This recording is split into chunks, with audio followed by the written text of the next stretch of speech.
ஒரு நல்ல தலைவன் என்பவர் தொண்டர்களை உருவாக்குபவர்கள் கிடையாது. ஒரு நல்ல தலைவர் என்பவர் 1000 தலைவர்களை உருவாக்குபவர். எனக்கு உண்மையாக பொலிட்டிக்கலி ஒரு அரசியல் தலைவர் இப்படியான ஒரு செயற்திட்டத்தை யோசிக்கிறார் என்று சொல்றதே எனக்கு ஆச்சரியமாக இருந்தது. அந்த வகையில் கௌரவ ரிஷாட் பதுதீன் அவர்கள் ஒரு பிரமிக்கப்படக்கூடிய ஒரு ஆளுமையாக நான் இனங்கண்டேன்.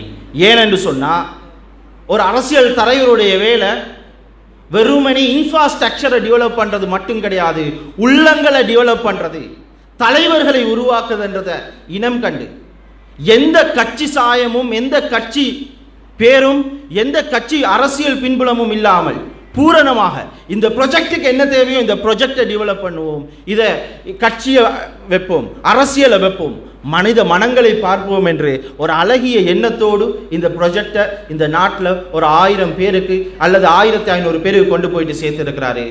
இது ஒரு முன்மாதிரி மிக்க அரசியல் தலைவருடைய பணி.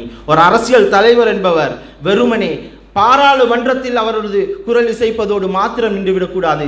மனித உள்ளங்களில் எதிர்கால தலைவர்களின் மனசாட்சிகளில் அவரது குரல் ஒலிக்க வேண்டும்.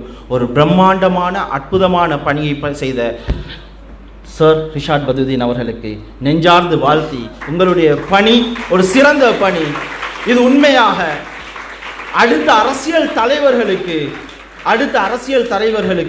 இது ஒரு சிறந்த எடுத்துக்காட்டு. எங்களுடைய பணி எதிர்காலத்தை வடிவமைப்பது. அந்த எதிர்காலத்தை வடிவமைப்பதற்காக செயல்பட்ட ரிஷாட் பதுதீன் அவர்களுக்கும் மேலும் இங்கு இருக்கக்கூடிய அனைவருக்கும் நன்றி.